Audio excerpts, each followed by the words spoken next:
Бремените жени и хронично болните на возраст над 60 години да бидат ослободени од работа, а градешните работници да не работат на отворено од 11 до 17 часот. Ова се само дел од препораките на Министерството за здравство, што владата ги усвои на синоќешната седница поради топлотниот бран што ја зафати земјава. Владата препорачува во детските градинки да не се изнесуваат децата на отворено во овој термин, а приватните компании да го организираат работното време за да се одбегнат директни изложување на работниците на отворено од 11 до 17 часот.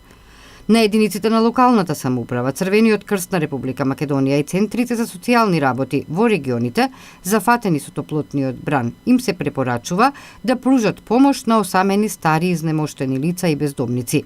На владината седница е донесена одлука препораките да ги почитуваат и државните органи и јавните претпријатија и установи. Според метеоролозите, високите температури ќе се задржат и утре, а веќе од недела попладне и в понеделник ќе дојде до намалување на температурите.